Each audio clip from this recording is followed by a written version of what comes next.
आज हम लोग एक बहुत ही इंटरेस्टिंग कॉन्सेप्ट के बारे में पढ़ने वाले हैं जिसको बोलते हैं सिंपल पेंडुलम। तो सिंपल पेंडुलम सबसे पहले होता क्या है उसके बारे में अगर देखें तो एक कोई मास हो जो कि एक स्ट्रिंग से बंधा हो और किसी जगह पे लटका हो, उसको बोलते हैं सिंपल पेंडुलम। फॉर एग्जाम्पल जैसे अगर मान लीजिए मेरे पास क्या दे रहा है, तो इसका ये यहाँ पे प्लग जिसको मास कंसीडर कर सकते हैं और ये ऊपर से मैंने पकड़ रखा। तो आप जब इसको ऐसे उठा के मूव करेंगे तो ऐसे मूव होता रहेगा। ये भी एक तरह का पेंडुलम।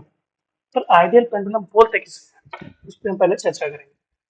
तो सबसे पहले पेंडुलम में कोई मास होना चाहिए जो कि यहाँ पे हमें ब्लू कलर का दिख रहा है सामने।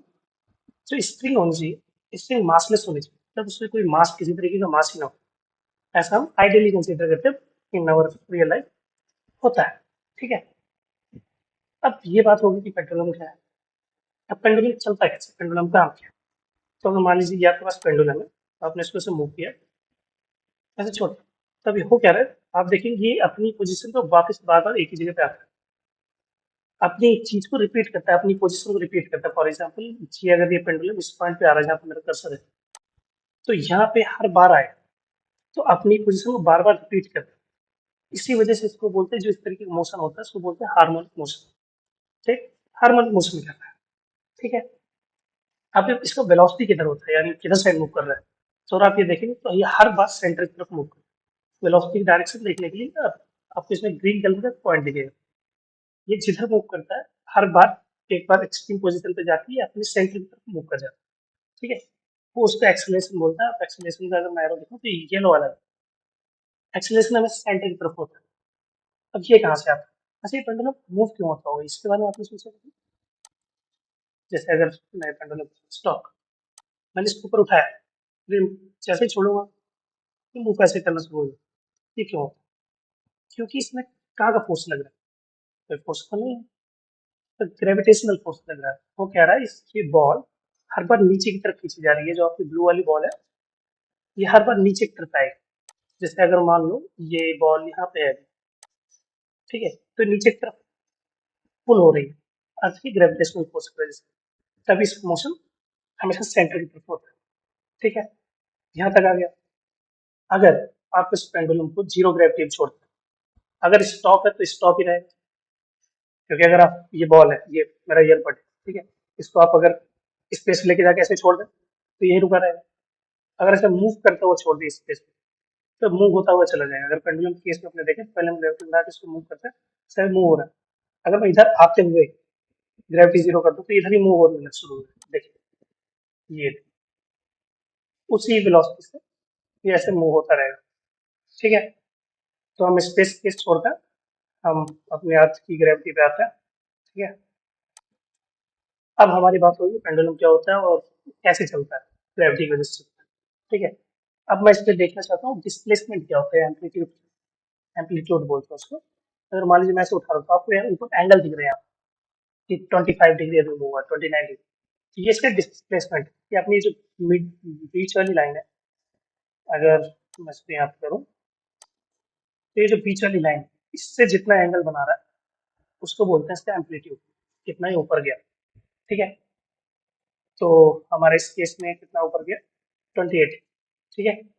और ऊपर बढ़ा, अभी 46 एम्पलीट्यूड हो गया, 54, ऐसे करके आप एम्पलीट्यूड इसका देख सकते हैं। एम्पलीट्यूड के बाद आता है टाइम पीरियड।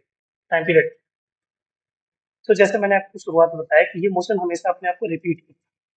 तो एक रिपीटिशन के पीछे कितना टाइम, कि अपना ये जो एक तरीके का पाथ फॉलो कर रहा है जिसको हार्मोनिक पाथ बोलेंगे, कितना समय लग रहा है उसको कवर करने में, तो वो हम मेजर करेंगे। तो उसके लिए हम एक टाइम पीरियड के लिए स्टॉप वॉच यूज करें। ठीक है। अगर मैं ऐसे उठाता हूँ, ठीक है, और ये इसको मूव किया, ठीक है, तीसरी पोजीशन लौट के आ रहा है, अब देख पा रहे हैं, तो यहाँ से गया और यहाँ तक वापस आया, तो जितना टाइम लगा उसको टाइम पीरियड बोले। टाइम पीरियड अगर आपको यहाँ पे मैं दिखाऊँ तो एक टाइम पीरियड आप देख सकते हैं 1.5 कुछ सेकंड है। ठीक है। दोबारा मेजर करें, सेम है।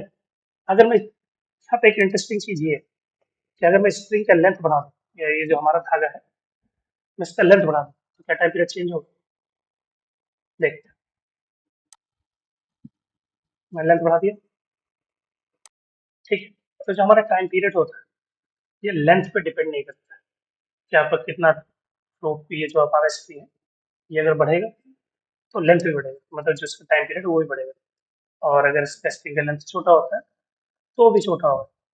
तो अगर हम यहाँ पे अभी टाइम पीरियड देखना चाहें तो अगर मैं यहाँ से शुरू करता हूँ तो आप देखेंगे इसी पोजीशन में वापस आया, इसका टाइम कितना लगा 2.01 सेकेंड। अगर मैं वही इसको छोटा करूँ, स्क्रीन को छोटा कर दूँ, यहाँ से हमारा स्क्रीन छोटा हो गया। ठीक है, अभी टाइम पीरियड कम होना चाहिए, ये मूव किया, कम हो गया। ठीक है, बहुत ही ऑब्वियस लग रहा है कि हाँ भाई अगर लेंथ हमारा कम हुआ तो टाइम पीरियड कम हो जाएगा, और लेंथ ज़्यादा हुआ तो टाइम पीरियड ज़्यादा हो जाएगा। कोई नई बात नहीं। पर अगर ये मास बढ़ाऊं, ये जो वेट यहाँ पे लटक रहा है, तो क्या टाइम पीरियड बढ़ेगा घटेगा? अपना आंसर लिखिए और ये देखिए। मैं अभी बढ़ाता हूँ मास, पहले था 1 kg, अभी 1.5 kg का हमारे पास वेट है। ठीक है, और फिर आप मैं मूव करूँगा,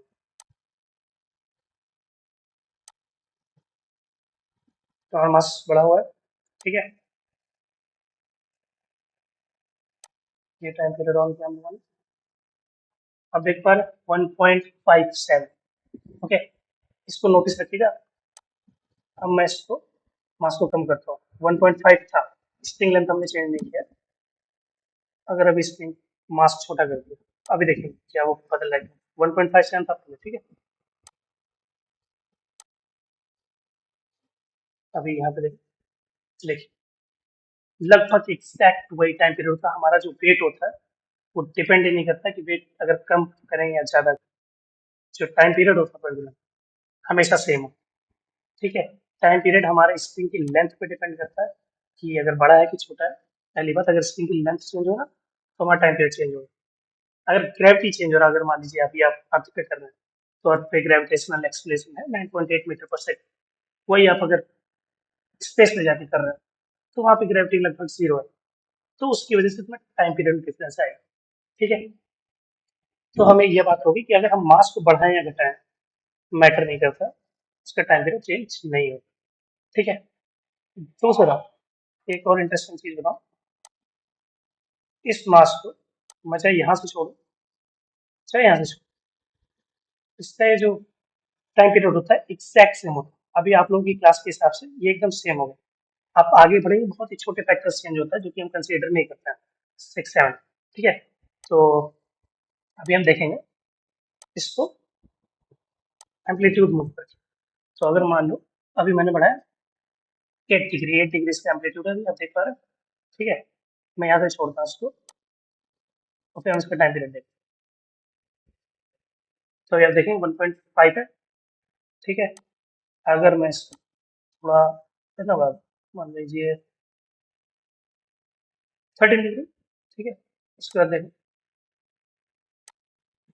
तो अभी आप ये देखें अगेन 1.55। तो जो स्मॉल एंगल होते हैं यहाँ पे, अगर आप मान लीजिए बहुत ही ज़्यादा बढ़ा रहे हैं, अगर मान लीजिए आपने 71 पे एंगल, ठीक है, उसके बाद आप टाइम पीरियड मेजर करेंगे तो बहुत ही स्लाइट चेंज आएगा। ठीक है, आ रहा है 0.2 सेकेंड का आ रहा है, जो कि हम आपकी क्लास में कंसीडर नहीं करते हैं। रीजन ये क्योंकि वो हायर लेवल का मैथ्स में आता है। अगर मैं आपको दिखाना चाहूँ, से आपका टाइम पीरियड दो चीज़ों पर डिपेंड करता है। पहला, स्प्रिंग का लेंथ कितना है, ये जो स्प्रिंग है इसका लेंथ कितना, कितना बड़ा है कितना छोटा है। दूसरा डिपेंड करता है ग्रेविटेशनल एक्सेलरेशन। अगर आप पृथ्वी पे हैं तो पृथ्वी पे ग्रेविटेशनल एक्सेलरेशन जो है वो फिक्स, तो उससे कोई इसमें फर्क आना नहीं। ठीक है, अब डिपेंड किस पे नहीं करता, मास पे कभी नहीं। ठीक है, कि आप कितना भी बड़ा पत्थर बांध दो, कितना भी छोटा पत्थर बांध दो, या आप ऐसे समझ लो एक तरफ ये एयरपोर्ट मूव हो रहा है, दूसरी तरफ मैं बैठ के मूव हो रहा हूँ, फिर भी हम दोनों का टाइम पीरियड सेम रहेगा। ठीक है, टाइम पीरियड सेम लगभग, अगर आप 15 डिग्री जो है यहाँ पे उतने तक जा रहे हैं तो लगभग क्लोज होता है, सेम होगा। अगर ज़्यादा एम्पलीट्यूड बढ़ा रहे हैं तो बहुत ही स्मॉल फैक्टर के साथ चेंज होता है। वो कैसे चेंज होता है उसके लिए आप अगर इस फॉर्मूला को देखें तो सबसे पहले मैं ये बताना चाहूँगा, ये जो हमारा टाइम पीरियड होता है ये हमारे स्मॉल एम्पलीट्यूड के लिए, जैसे 0 से 15 डिग्री तक के लिए क्या होता है, टी, जो कि टाइम पीरियड होता है, इक्वल होता है 2 पाई, पाई की वैल्यू वही 22/7 under root L by g. L है यहाँ पे स्ट्रिंग का लेंथ और जी है ग्रेविटेशनल एक्सेलरेशन जो कि 9.8 है नहीं आता। ठीक है, पर अगर वही हम कंसीडर करें कि जो एम्पलीट्यूड है हमारा वो बढ़ा दें, तो अगर आप ये पोर्शन देख पा रहे हैं, इसका मैं कलर चेंज करता हूँ,